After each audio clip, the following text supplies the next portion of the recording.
चिश्ती रहमतुल्लाह अलैह की दरगाह की नुमाया जमात अंजुमन ज़ादगान खुद्दाम ख्वाजा दरगाह शरीफ अजमेर, जिसका कि ऑफिस बारगाह हुजूर गरीब नवाज अजमेर शरीफ में वाक़ है, हमने 2 दिन का एक कैंप लगाया है वक्त अमेंडमेंट बिल 2024 की मुखालिफत में, और उसके ऊपर हम एक प्रेस कॉन्फ्रेंस भी करवा चुके हैं गालिबन 22 अगस्त को।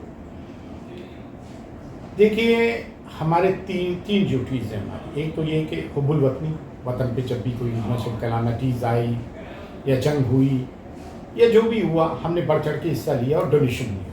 ये है हमारी हुब्बुल वतनी। इसका हमें किसी का कोई सर्टिफिकेट का ज़रूरत नहीं है। जो लोग कल तक चापलूसियाँ करते थे अंग्रेज़ सरकार की, आज वो देशभक्त बने बैठे हैं। हमारा तो एक गौरव वाला इतिहास है, और हम मुसलमानों का इंडिया गेट पे देखें, उस वक्त भी माइनॉरिटी में थे, सब में ज़्यादा कुर्बानी हम लोगों ने की। दूसरा खुद्दाम में ख्वाजा का एक और इतिहास है, सांप्रदायिक सौहार्द, कम्युनल हार्मनी, गंगा जमनी तहजीब, डाइवर्सिटी को प्रमोट करना, communal harmony, composite culture, pluralistic society के नॉर्म्स को एड्रेस करना, वो भी करते हैं। और सब में अफजल काम ये है कि दीन और मिल्लत के लिए पे अगर जुल्म हो रहा तो उसके खिलाफ आवाज़ बुलंद करना भी हमारा काम है। क्योंकि हज़रत ख्वाजा मोइनुद्दीन चिश्ती रहमतुल्लाह अलैह ने दीन को फ़रोग़ दिया। ख्वाजगान चिश्त में मुबल्लिग़ हैं, हुज़ूर गरीब नवाज दाई हैं इस्लाम के, दीन यहाँ से दीन की इशाअत है। तो अगर दीन और मिल्लत पे कोई परेशानी आ गई तो ये मॉरल रिस्पॉन्सिबिलिटी हम खुद्दाम ख्वाजा हुज़ूर गरीब नवाज की हैं। हम गद्दी नशीन, लेकिन अपने आप को जारिब कश, खाक नशीन, खुद्दाम कहलवान में फ़ख्र महसूस करते हैं। हर के खिदमत करके ऊ मखदूम शु। And coming to the point, हमने 2 दिन का ये जो है कैंप लगाया है, ये औकाफ वक्फ अमेंडमेंट बिल 2024 की मुखालिफत करने का। देखिए, हम एक डेमोक्रेटिक कंट्री में रहते हैं। हमारा कॉन्स्टिट्यूशन, संविधान, आइन बड़ा वाइब्रेंट है। कॉन्स्टिट्यूशन हमें इजाज़त देता है, डेमोक्रेसी हमें इजाज़त देती है कि हम अपनी बात को पुरजोर तरीके से रखें। ये जो एक्ट आया और जितने भी एक्ट और ऑर्डिनेंसेस मुस्लिम के खिलाफ आए हैं, ज़्यादातर वो अनकॉन्स्टिट्यूशनल और अनडेमोक्रेटिक रहे हैं। गुज़िश्ता 10 सालों से मुसलमानों को किसी न किसी बात पे हैरान और परेशान करने की कोशिश की जा रही है। जैसी हालिया शिमला में मस्जिद के मामले को लेकर मामला आया है, और उसमें ये कहा गया है कि रोहिंग्या मुसलमान आ गए, मुसलमान कहाँ से आ गए, डेमोग्राफी बदली जा रही है, जैसे कि असम के सीएम और हर बीजेपी रूल स्टेट के सीएम इस किस्म की बातें कर रहे हैं। भाई, बंगाल, बिहार और यूपी का skill, semi skill, unskilled labour पूरे हिंदुस्तान में गया है। तो क्या कोई भी किसी खित्ते का, किसी सूबे का, किसी स्टेट का मुसलमान कहीं जाके बस नहीं सकता है भारत का? ये क्या डेमोक्रेटिक है? अनकॉन्स्टिट्यूशनल है। तो आबादी भी बड़ी, उधर पे डेमोग्राफिक बैलेंस इम्बैलेंस कैसे हुआ? वो हिंदुस्तान के लोग हैं, कोई रोहिंग्या, बांग्लादेशी, पाकिस्तानी, अफगानी तो है नहीं। अब आबादी बढ़ गई, जो लेबरर आए थे, मस्जिद की कमी हुई तो उन्होंने मस्जिद बनाई, बड़ी की, तोसी की, एक्सपेंशन किया। तो आप कह रहा हो कि ये तो इलीगल है, जबकि वो 1947 की पहले की मस्जिद है, जैसा कि हमको मालूम हुआ, सोशल मीडिया से पता चला। तो रोड पे आप हमको नमाज़ पढ़ने नहीं देते हो क्योंकि मस्जिद तंग हो गई है। तो अगर मल्टी स्टोरी हम बना रहे हैं मस्जिद को, तो आपको क्या तकलीफ है? आप ये कहते हो कि अतिक्रमण किया जा रहा है, नाजायज़ कब्जा है सरकारी ज़मीनों पे।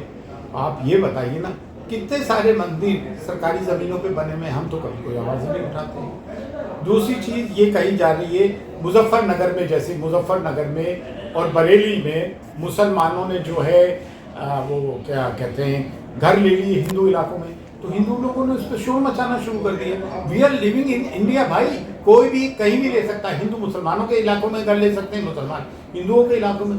इस तरह का भेदभाव, इस तरह की हमसे नफरत, इस तरह का व्यवहार हमसे किया जा रहा है, ये कौन सी बात? लव जिहाद, अगर हिंदू लड़का मुस्लिम लड़की से शादी कर ले तो 2 लाख रुपए इनाम देगा, और उसको बढ़ चढ़ के मीडिया पे, सोशल मीडिया पे बताया जाता है।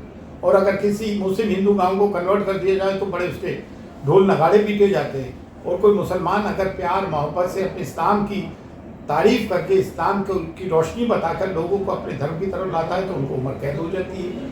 और अगर इनका कोई गांव के मुसलमानों को हिंदू में कन्वर्ट कर दिया जाए तो दमदार, तो देखें कैसे ढोल डंके बताए जाते हैं। लव जिहाद, अगर कोई जो है क्या कहते हैं, मुस्लिम लड़का हिंदू लड़की से शादी कर ले तो लव जाए, और हिंदू लड़का मुस्लिम लड़की से शादी कर ले तो बहुत अच्छा काम किया, 2 लाख रुपए देंगे। ये एक तरफा कार्रवाई। पंडाल पे कोई पत्थर मारता है तो मुसलमानों को घरों में घुसकर उनके घर बुलडोज कर दिए जाते हैं, उनको थानों में लाके उनकी टांगें तोड़ दी जाती, और जो मॉब लिंचिंग करते हैं उनके ऊपर उनकी कभी टांगें नहीं तोड़ी गई, बल्कि जब वो रिहा होकर आते हैं उनको हार पहनाए जाते हैं। फिर ये एक्ट में कह रहे हैं, वक्फ एक्ट में, कि कलेक्टर इसका वो रहेगा, नॉन मुस्लिम रहेगा। हिंदू एंडोमेंट एक्ट में कितने नॉन हिंदूज हैं भाई? कलेक्टर, एमपी के कलेक्टर को सोशल मीडिया पे सुना कि मैं तो सिर्फ मुसलमानों के खिलाफ कार्रवाई करूंगा, तो हम इन पे कैसे यकीन कर लें? आप हर तरह से हमें दबाने की और उसकी कोशिश कर रहे हैं, और अगर हम आवाज़ उठाते हैं तो आप कहते हो भड़काऊ भाषण दिया। जैसे कि आज गोदी मीडिया के चैनल्स पे चल रहा है, छोटे मियाँ बड़े मियाँ अवैसी साहब और मेरे लिए, कि हम भड़काऊ भाषण दे रहे हैं। हम अपने समाज के हित में अगर बोलें डेमोक्रेटिक तरीके से, कॉन्स्टिट्यूशन संविधान के दायरे में रह के, तो भड़काऊ भाषण हो गया। हर मुसलमान आपकी नज़र में जिहादी है, पाकिस्तानी है, आतंकवादी है। मतलब हम अपनी आवाज़ उठाएं तो आतंकवादी, आप हमारे पे जुल्म करें तो देशभक्त। ये कौन सा तरीका है? हम इससे उब चुके हैं। और हम सेकुलर हिंदूज जो है, और वो सो कॉल्ड सेकुलर पार्टीज, वो आवाज़ क्यों नहीं उठा रही? वो मोहब्बत की दुकान कहाँ है? कहाँ है मोहब्बत की दुकान? वो कहाँ है? अल्पसंख्यक नाम लेते, मुसलमान कहने में शर्म आती है।